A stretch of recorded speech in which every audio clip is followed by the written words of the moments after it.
Hello बच्चों, आप सभी कैसे हैं? अच्छे हैं? Very good. तो बच्चों, आज राखी का त्यौहार मनाया जा रहा है। बहुत अच्छा है। ये भाई बहन का पवित्र त्यौहार है। इसको बहुत ही धूमधाम से मनाना चाहिए। पर ठीक है, हम थोड़ा सा पढ़ाई भी कर लेते हैं। ज़्यादा नहीं करेंगे, थोड़ी सी पढ़ाई करेंगे। तो हमने पिछली बार क्या पढ़ा था? सजीवों और निर्जीव के बीच में अंतर और सजीवों में क्या क्या गुण पाए जाते हैं, ये भी पढ़ा था। आज हम उसके वर्गीकरण का पढ़ेंगे, क्योंकि जो हमारा संसार है ना, बहुत बड़ा है। जीव जगत बहुत ही बड़ा है। तो आखिर हम जीव जंतुओं को किस तरीके से वर्गीकरण करें, किस तरीके से बांटें, तो इसके लिए हमारे वैज्ञानिकों ने उनके गुणों की समानता और असमानता के आधार पर उनका समूहीकरण किया और इसी को ही वर्गीकरण कहते हैं। एक छोटी सी परिभाषा हम लिख देते हैं कि गुणों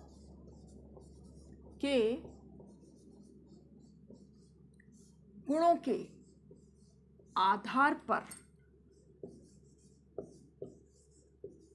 किए जाने वाले समूहीकरण, ठीक है ना, समूहीकरण की प्रक्रिया को या समूहीकरण, चलो लिख देते हैं, समूहीकरण की प्रक्रिया को क्या कहते हैं? वर्गीकरण। वर्गीकरण कहते हैं।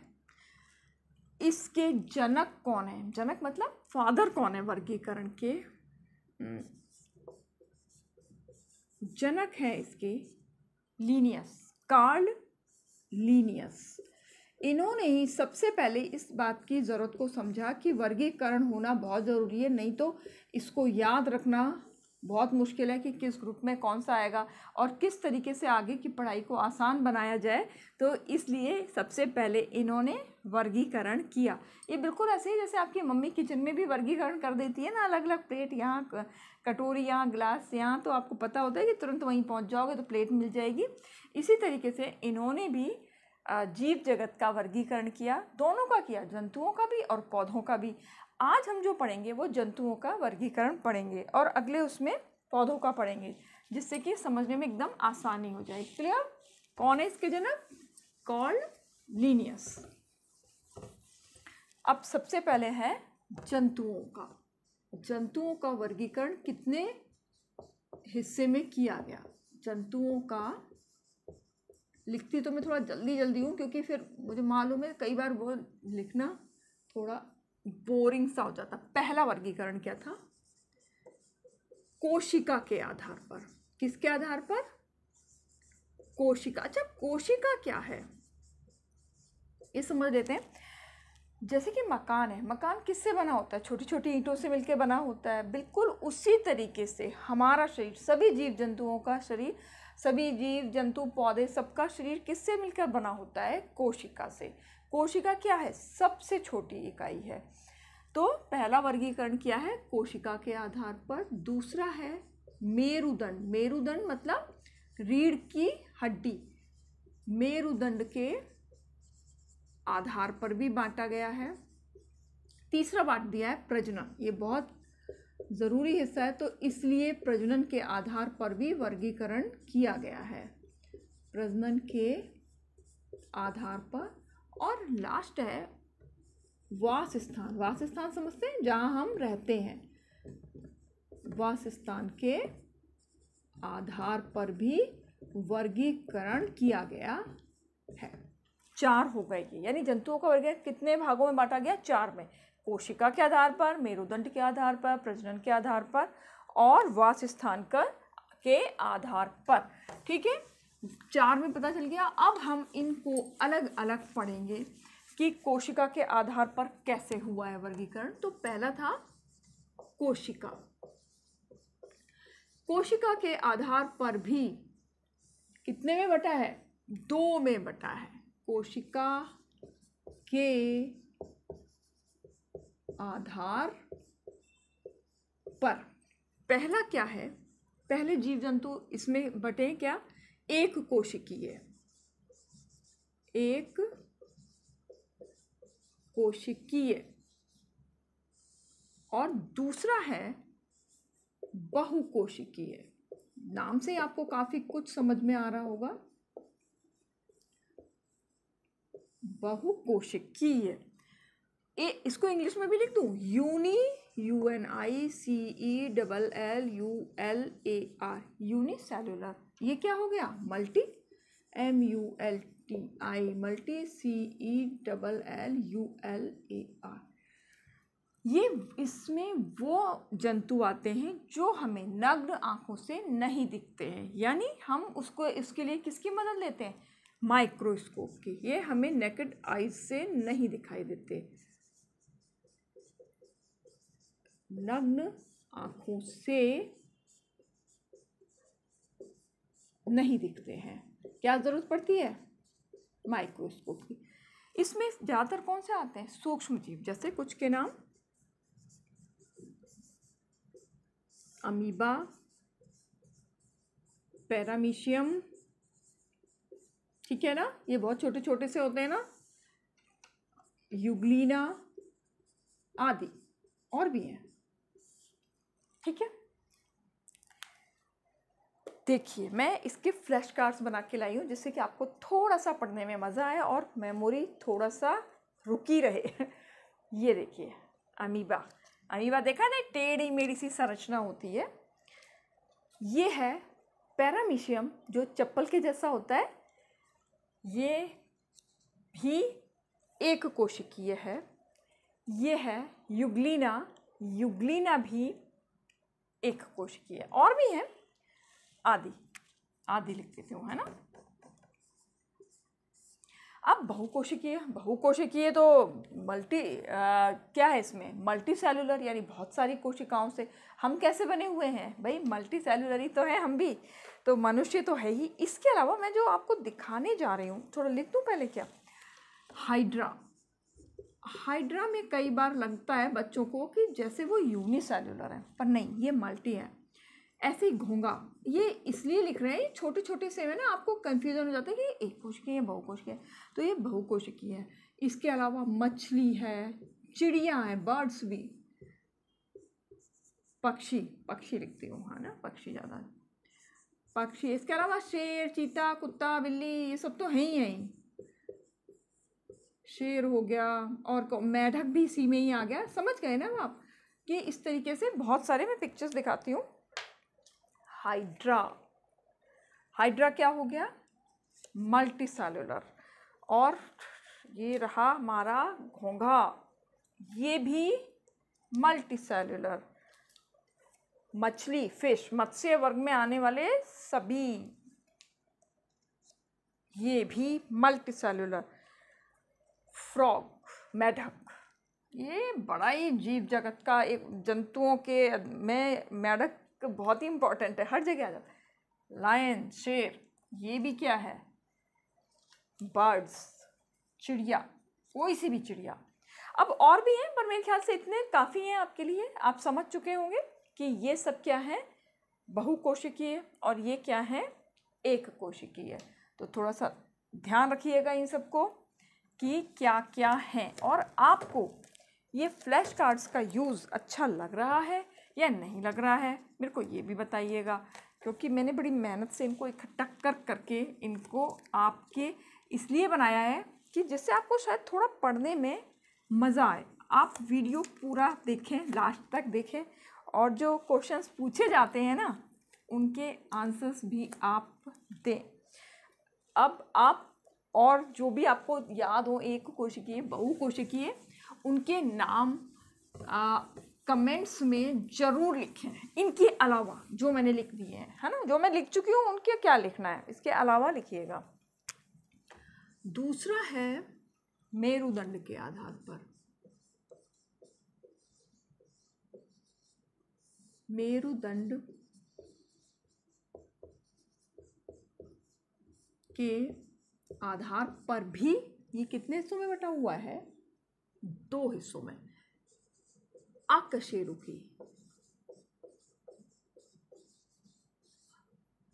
और अकशेरुकी। ठीक है, अकशेरुकी को, चलो कशेरुकी को क्या बोलते हैं? वर्टिब्रेट्स। VERTEBRATES।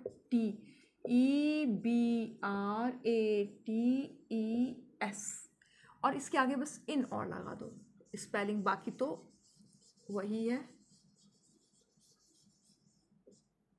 इसमें क्या होती है? इसमें रीढ़ की हड्डी, बैकबोन नहीं होती है। रीढ़ की हड्डी नहीं होती। अब आप सोचिएगा, ऑब्जर्व कीजिएगा कि किन किन एनिमल्स में रीढ़ की हड्डी नहीं होती है, और इसमें क्या है? रीढ़ की हड्डी होती है। ठीक है, रीढ़ की हड्डी हम में होती है या नहीं होती है? बताइए, अपना जरा पीछे हाथ लगा कर देखिएगा कि रीढ़ की हड्डी है या नहीं है, तो पता चल जाएगा कि हम किस में आते हैं। अब इसमें जो आते हैं कीड़े मकोड़े, आपने देखे ना आजकल बारिश हो रही है ना, बहुत निकल रहे हैं ना कीड़े मकोड़े, ये सब किस में आ जाते हैं? इसी में ही आ जाते हैं। मक्खी मच्छर सब इसमें आ जाते हैं। केंचुआ, हालांकि अब केंचुए ना बहुत ही कम निकलते हैं। पहले तो आपने जैसे ही बारिश होती थी तुरंत ही केंचुए आ जाते थे, लेकिन अब थोड़ा कम दिखते हैं। खेती के लिए ये बहुत ही लाभदायक होते हैं। कॉकरोच, इसको हिंदी में क्या बोलते हैं? तिलचट्टा। कॉकरोच भी अगर घर में थोड़ी साफ सफाई नहीं होती है तो कॉकरोच निकल आते हैं। कॉकरोच को भी देखना पट्ट से दब जाता है, तो इसमें भी रीढ़ की हड्डी नहीं होती है। घोंघा में भी रीढ़ की हड्डी नहीं होती है। ज़्यादा इंसेक्ट्स में जो भी आते हैं उनमें रीढ़ की हड्डी नहीं होती है आदि। ठीक है, अब रीढ़ की हड्डी में सबसे पहले तो हम ही आ गए, मनुष्य आ गया ना इसमें। मनुष्य के अलावा और भी मछली भी इसी में आ गई, मगरमच्छ भी इसी में आ गए, जितने भी बड़े कुत्ता बिल्ली शेर चीता भालू ये सब इसमें आ गए हैं। और क्या लिख दूँ? शेर लिख दूँ फिर से वापस? शेर भी आ गया है इसमें, कुत्ता बिल्ली आदि। अभी ना आप लोगों को एक्चुअली एम्फीबियंस और इस तरीके से मैमल्स करके मैं पढ़ाऊँगी, क्योंकि अभी छोटी क्लास का ही है तो आपको समझ नहीं आएगा, इसलिए मैं थोड़ा नाम लिख के बता रही हूँ। आप समझ गए हो जो नाजुक से होते हैं, जैसे केंचुआ है ना, केंचुआ के अंदर रीढ़ की हड्डी नहीं होती, इसके अंदर एक पदार्थ होता है, चिपचिपा सा तरल पदार्थ होता है। आपने देखा होगा अगर केंचुआ दब जाता तो वो फैल सा जाता है। इस तरीके से जो कीड़े मकोड़े हैं इनमें भी आप देखो, कोई अगर ये कहीं भी दब जाते तो इनमें कोई हड्डी सी नहीं, जो भी नाजुक से हैं वो सब क्या होते हैं? अकशेरुकी में होते हैं। और जो थोड़े स्ट्रॉन्ग होते हैं, हड्डी हो गई ना, उनमें हड्डी हो गई तो वो थोड़े स्ट्रॉन्ग से हो गए, वो सब आ जाते हैं वर्टिब्रेट्स में। जैसे इसके भी ये देखिए, ये क्या है? ये मैं दिखाती हूँ आपको। ये जो आपकी खेती में सबसे ज़्यादा फायदेमंद, किसान का मित्र कहा जाता है किसको? केंचुआ को। केंचुआ किस में आ जाता है? इनवर्टिब्रेट्स यानी अकशेरुकी में। इसके अलावा कीट पतंगे, देखिए बहुत सारे कीट पतंगे लाए हुए, मक्खी मच्छर तो आप डेली देख ही रहे हो ना, ये मौत, ये पतंगा आजकल बहुत ज़्यादा बरसात में आ रहा है ना। इसके अलावा आपकी प्रिय चींटी, चींटी भी किस में आती है? अकशेरुकी। अब ज़्यादा तो मैं लगा नहीं सकती हूँ, थोड़ा बहुत मैंने लगाया। और किसानों का दुश्मन कौन होता है? टिड्डा, कर देता है ना पूरा खेती का सत्यानाश। ये सब किस में आ जाते हैं? इसमें आ जाते हैं। चलिए एक और, ये घोंघा तो हमारे पास था ना, घोंघा ये भी किस में आ जाता है? इनवर्टिब्रेट्स में आ जाता है। ये और भी है पर फिलहाल मैं इतना ही लगा रही हूँ। अब हम बात करते हैं कि इसमें कौन कौन आ जाता है। इसमें देखिए सारी बर्ड्स आ जाती हैं, सारी फिश आ जाती हैं। जैसे कि चलिए मैं ये मछली किस में आ गई है? इसमें फिर से वापस मेढक लगा देती हूँ। मेढक भी क्या आ गया है? वर्टिब्रेट्स में आता है। चिड़िया सारी आ गई हैं, इसमें आ गई हैं। और वो कुत्ता बिल्ली भी आ जाते हैं। चलो ये मेरे पास बिल्ली का है, ये भी किस में आ गया? वर्टिब्रेट्स में आ गया। लाइन दोबारा से लगा दूँ, ये भी आ गया है वर्टिब्रेट्स में। ठीक है, अब आप समझ चुके होंगे जितने भी बड़े से हैं वो सब किस में आ गए हैं? वर्टिब्रेट्स में। तो नाजुक से कीड़े इनवर्टिब्रेट्स, थोड़े स्ट्रॉन्ग से कीड़े वर्टिब्रेट्स। आपको फ्लैश कार्ड्स के दिख रहे हैं। इसके अलावा आप और फ्लैश कार्ड्स इकट्ठे कीजिएगा और मेरे को बताइएगा कि आपने कितने सारे ये बना लिए हैं आपने इसको खेल खेल में, और फिर आपस में पूछिए खेल खेल में। तो इस तरीके से आपका ये जो ज्ञान है ना जंतुओं के वर्गीकरण का, वो तो कम से कम बहुत अच्छे से हो जाएगा। मुझे पूरा यकीन है कि ये आप कभी भी ना भूलने वाले तरीके से इसको याद कर लोगे, अगर आपने इस तरीके से पढ़ाई करी तो, है ना। चलिए, अब आपका दो चीज़ क्लियर हो चुकी है, एक तो मेरुदंड के आधार पर और एक कोशिका के आधार पर। अब हमारा तीसरा जो था क्या था, प्रजनन। प्रजनन के आधार पर भी ये दो में बटे होते हैं। क्या? अंडयुग और एक जरायुज। अंडयुज कौन से होते हैं? अंडे देने वाले जंतु। अंडे देने वाले जंतु। और ये कौन से होते हैं? बच्चे देने वाले। ठीक है, बच्चे देने वाले। अब अंडे देने वालों में कौन कौन आ जाता है? सारी मछलियां आ जाती है ना। ठीक है, और फिर से देखिए आएंगे वही पिक्चर्स आएंगी। मेढक, मेढक भी क्या देता है बताइए? अंडे देता है या बच्चे देता है? अंडे ही तो देता है। इसके अलावा जो कीड़े मकोड़े भी हमने अभी देखे थे ना, वो सारे ही क्या देते हैं? अंडे ही देते हैं। मैं वो भी लिख देती हूँ। छिपकली भी क्या देती है? अंडे देती है। कीड़े मकोड़े भी अंडे ही देते हैं। सांप क्या देता है भाई? वो भी तो अंडे ही देता है। कछुआ क्या देता है? वो भी अंडे ही देता है। इस तरीके से बहुत सारे आदि, ये सब अंडे देने वाले एनिमल्स के नाम। आप और कौन कौन से आपको पता है मुझे कमेंट्स में जरूर बताइएगा। बच्चे देने में सबसे पहले मनुष्य, मनुष्य आ गया। गाय, चलो गाय लिख रही थी मैं, गाय भी तो बच्चे ही देती है। गाय, भैंस, बकरी, ये सब क्या देते हैं? बच्चे ही देते हैं। और शेर भी क्या देता है? बच्चे ही देता है। बिल्ली भी क्या देती है? बच्चे ही देती है। ऐसे बहुत सारे हैं ऐसे कि जो बच्चे देते हैं। मतलब ये है, आपको ये समझ में आ गया प्रजनन के आधार पे किससे बटा है? दो में, अंडयुज और जरायुज। अंडयुज क्या है? अंडे देने वाले जंतु। और जरायुज क्या है? बच्चे देने वाले। अब मैं इनको थोड़ा अलग करती हूँ। सबसे पहले मैंने क्या कर दिया था? मछली लिख दी थी, तो मैंने मछली लगा दिया। अब कहाँ गया हमारा मेढक? भी क्या देता है? मेढक वाला कहाँ रख दिया भाई? दिखाई नहीं दे रहा मुझे अभी। चलो, मुझे दिख गया, ये कछुआ, ये नया है। ये देखिए कछुआ, कछुआ ने क्या दिया है? अंडे देने वाला है। ठीक है, हाँ। इसके अलावा सांप, सांप भी क्या देता है? अंडे ही देता है। इसके अलावा हाँ, ये देखिए, ये है ना मगरमच्छ। मगरमच्छ भी अंडे देता है। एक बात है, ज़्यादातर जो रेप्टाइल्स वर्ग में आते हैं ना, वो उनको क्या कहते हैं कि वो अपने ही अंडों को खा जाते हैं। सांप के बारे में यही है कि वो अपने ही अंडों को खा जाते हैं। पर जो क्रोकोडाइल है ना, मगरमच्छ, ये एक ऐसा रेप्टाइल है जो अपने अंडों को नहीं खाता है, उसको बचा के रखता है। अच्छा, ये कीट पतंगों का भी लगा ही देती हूँ, है ना। मैंने बताया ही था कि सारे मक्खी, मच्छर और टिड्डा विड्डा सब जो हैं, वो सब क्या देते हैं? अंडे ही देते हैं। और ये मेढक भी, मेढक तो आएगा ही आएगा। चिड़िया भी आ गई, चिड़िया वगैरह भी, ये सब क्या देते हैं? अंडे देते हैं। एक तोता भी मैंने निकाला है भाई, तोता भी क्या देता है भाई? पक्षी में आया ना, ये मुझे मिल गया था, अच्छा सा लग रहा था। तोता भी, ये भी बर्ड्स में ही आ गया है, ये भी अंडे देता है।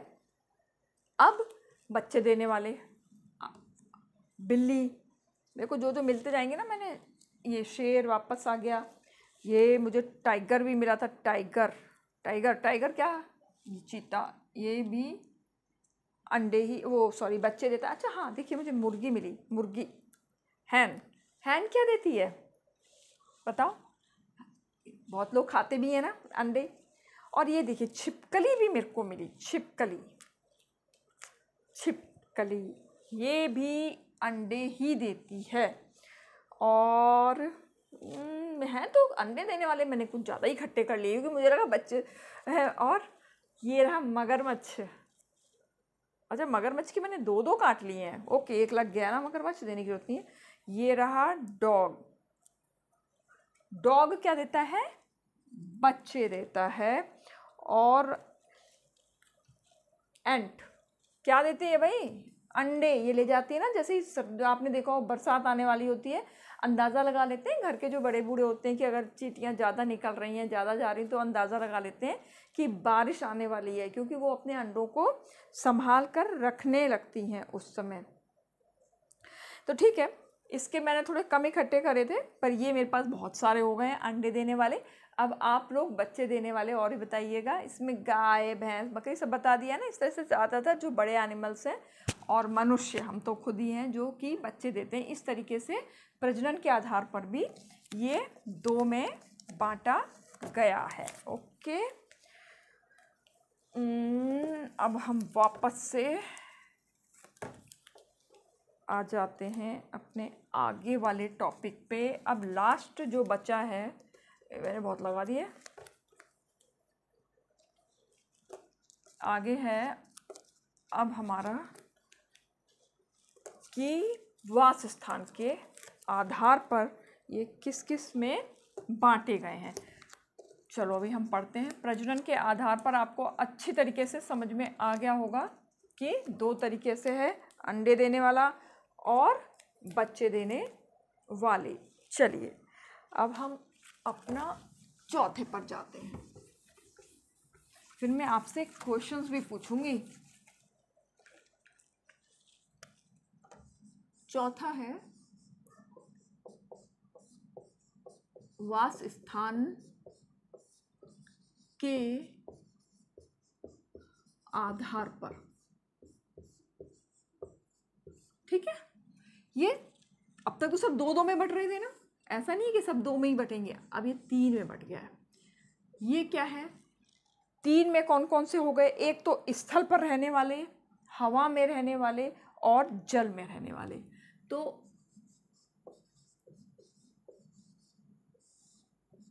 स्थलीय जंतु लिखूं, आगे लिख देती हूँ, चलो। स्थल पर, वैसे तो ये चार हिस्सों में बंटता है, पर अभी स्थल पर रहने वाले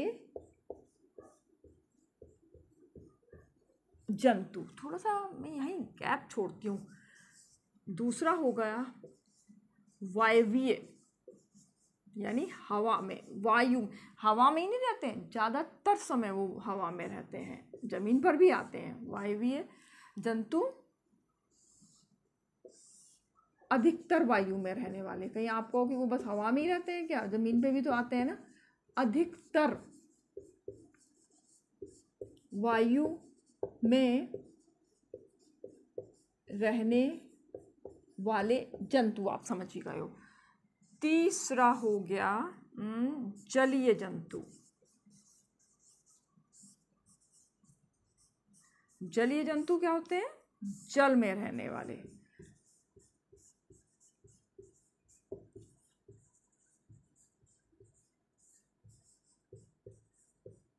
मैं अब उभयचर को बाद में बताती हूँ, ठीक है। स्थलीय जंतु आपको पता ही है, स्थल में रहने वाले। चलो हम फिर से दोबारा से लगाते हैं। ये डॉग, ये लायन, ये कहाँ है, सब जमीन पे रहते हैं ना। ये कैट कहाँ रहती है, जमीन पे रहती है। अच्छा अब हम क्या था, वायवीय। वायवीय में कहाँ कहाँ पे आ गया, चिड़िया। सबसे पहले चिड़िया, चिड़िया चिड़िया कहाँ गई मेरी, हाँ ये भी हवा में उड़ते हैं ना, कीट पतंगे भी, थोड़ा सा ये भी वायवीय में ही आ गए। और कहाँ गई हैन, हैन तो वैसे इतनी नहीं उड़ती है, पर फिर भी ये हमारा ये आ गया। तोता कहाँ रहता है? हवा में रहता है। और चिड़िया स्पैरो है, ये स्पैरो। और ये कौवा भी क्या होता है? हवा में ही रहता है। ये सब जानवर हवा में रहने वाले आ गए।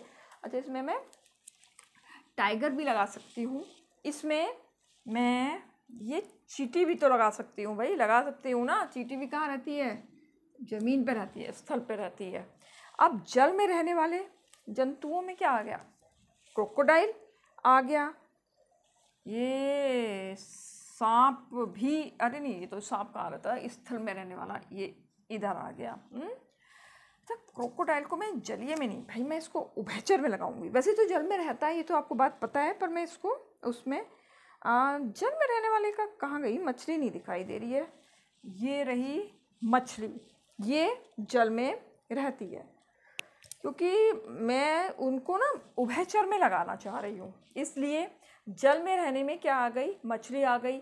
हवा में उड़ने वालों में कीट पतंगे आ गए, तोता आ गया, हमारी गौरैया आ गई, कौवा आ गया। इस तरह से जितनी भी बर्ड्स हैं वो सारी कहाँ रहती हैं? हवा में रहती हैं। और स्थल में रहने वाली ये अलग अलग ग्रुप के आ गए हैं, और ये सब कहाँ रहते हैं? स्थल पर रहते हैं। चलो मैं इसको ना यहाँ पे करके लाओ, साथ ही साथ में यहाँ पे चौथा भी लिख देती हूँ, उभयचर।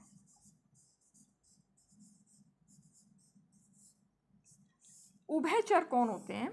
ये बहुत ही इंटरेस्टिंग है। दोनों में, कहाँ पे? स्थल और जल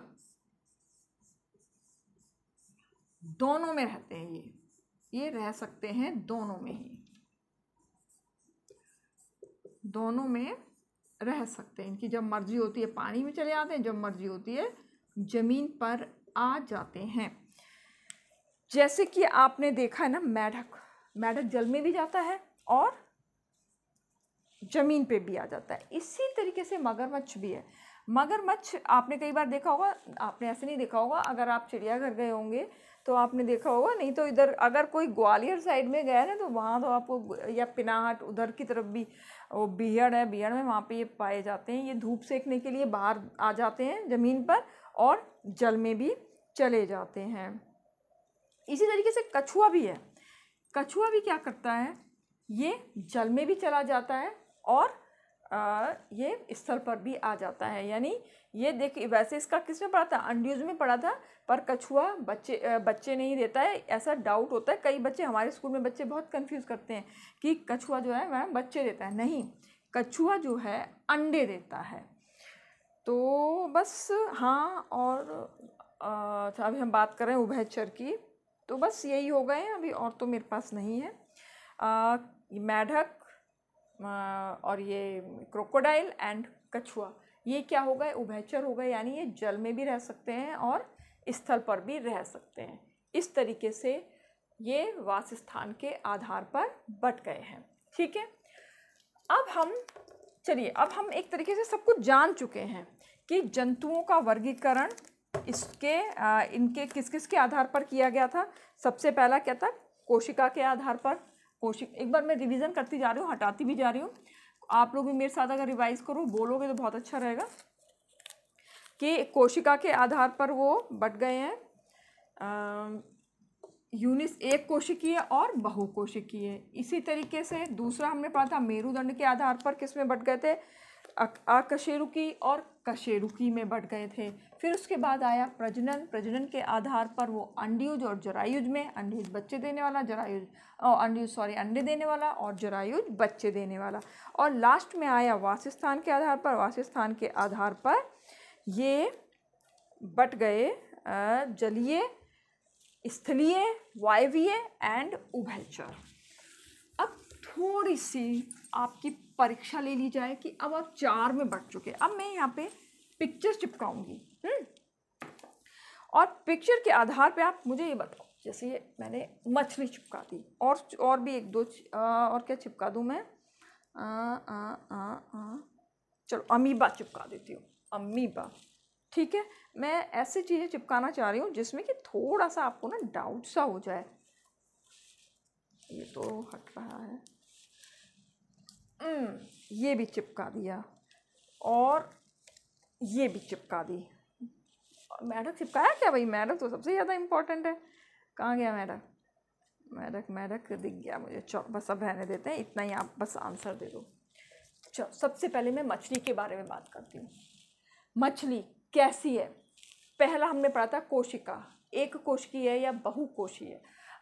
वो हाँ बहुकोशिकीय है। बताइए कौन सी है ये? यस, ये है बहुकोशिकी। सबसे पहले कोशिका वाला आ गया ना। उसके बाद हमने पढ़ा था मेरुदंड के आधार पे कशेरुकी है या अकशेरुकी। मछली बताइए किसमें पढ़ी थी हमने? ये आ जाती है कशेरुकी में। अब बात करते हैं अंडयुज या जरायुज में प्रजनन के आधार पे। तो ये क्या देती है? अंडे देती है। यानी ये क्या है? अंडयुज। अब ये रहती का है वास स्थान के आधार पे जल में रहती है। यानी ये कैसी है? जलीय। ठीक है, ये आपको आ गया समझ में? मतलब समझ में क्या आ गया? आपने इसको बांट दिया। अब हम अमीबा के बारे में बात करें। अमीबा ये क्या आपका चारों का आ गया। अमीबा क्या है भाई? एक कोशिकीय है ना, एक कोशिकीय। अच्छा, अब दूसरा आता है कशेरुकी है या अकशेरुकी। अब तक तो आपको अच्छे से पता चल गया है, ये है अकशेरुकी, है ना। अच्छा, ये अंडयुज जरायुज में आएगा नहीं, क्योंकि आपको ये पहले बताया था ना, इसके अंदर केंद्रक होता है, केंद्रक से टूट जाता है तो ये इधर भी और इधर भी तुरंत दो केंद्रक, दो अमीबा बन गए, फिर 2 से 4, 4 से 8, इस तरीके से ये बढ़ते जाते हैं। अच्छा, ये भी क्या है? जल में ही पाया जाता है, इसको भी जलीय ही मान लेते हैं। चलिए जलीय ही लिख देती हूँ। वैसे तो ये जल में ही है ज़्यादातर, तो ये वैसे तो नहीं रहता है। तोता, तोता के बारे में बात करते हैं। एक कोशिकीय है या बहुकोशिकीय? बहुकोशिकीय। कहाँ गिर रहा है? बहुकोशिकी। अब दूसरा जाता है कि ये कशेरुकी है या अकशेरुकी। तो ये आ गया, इसमें रीढ़ की हड्डी होती है या नहीं होती है? होती है, कशेरुकी। अब ये अंडे देता है या बच्चे देता है? अंडे देता है ना, अंडयुज, क्योंकि ये बर्ड में है। अभी जल में रहता है, ज़्यादातर हवा में रहता है या स्थल पे रहता है? ज़्यादातर हवा में रहता है। तो ये आता है वायवीय। इसके चारों हमें मिल चुके हैं। अब छिपकली की बात करते हैं। भाई ज़्यादातर बच्चे देने वाली मेरे लग गए हैं। हाँ चलो, एक नीचे और बच्चे नहीं, सॉरी, अंडे देने वाली छिपकली। छिपकली क्या है? बहुकोशिकीय। और क्या है ये? अकशेरुकी है या कशेरुकी है ये? बताइए आप, ये किस में आ जाती है? ये कशेरुकी है, कशेरुकी में आ जाएगी। और क्या देते हैं भाई? ये भी अंडे देती है। तो ये वापस अंडयुज में आ गई है। हवा में रहती है, जल में रहती है या दीवार पे रहती है? तो ये हो गई स्थलीय। ठीक है।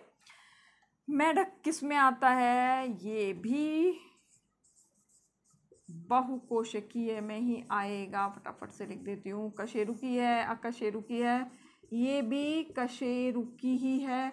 ये भी अंडे ही देता है ना, अंडयुज है। और कहाँ रहता है ये? जल में भी, स्थल में भी। तो ये हो गया उभयचर। मेरे ख्याल से सभी जलीय भी आ गए, वायवीय स्थलीय भी आ गया। कोई रह गया ऐसा? सभी आ गए हैं लगभग। बस एक कोई जरायुज नहीं आया, उसको मैं और कर देती हूँ फिर। चलो, ये अपनी प्यारी सी कैट लगा देते हैं यहाँ पे। ये क्या है? बहुकोशिकीय, कॉमा लगा देती हूँ। कशेरुकी भी है। और क्या देती है? बच्चे देती है ना। तो ये आ गया जरायुज। और है क्या ये? स्थलीय, जमीन पे ही तो रहती है ये। पेड़ पे चढ़ते हुए देखा है इसको थोड़ा थोड़ा? हाँ, छोटे थोड़े से, पर ये हवा में उड़ते हुए किसको नहीं देखा होगा, और पानी में भी नहीं देखा होगा। तो ये क्या हो गई? स्थलीय। इस तरीके से ये वर्गीकरण किया है। अगर आपको ये फ्लैश कार्ड वाला आइडिया कुछ अच्छा सा लगा हो तो मुझे ज़रूर बताइएगा आप कमेंट में, क्योंकि ये मैंने ना बच्चों के लिए ही बनाया है कि जिससे कि वो थोड़ा मज़े ले लेके इसको सीख सकें। तो अगर आपको ये वीडियो अच्छा लगा हो तो लाइक कीजिए, चैनल को सब्सक्राइब कीजिए और अपने प्यारे प्यारे से कमेंट्स ज़रूर भेजिए। अगले वीडियो तक के लिए बाय बाय।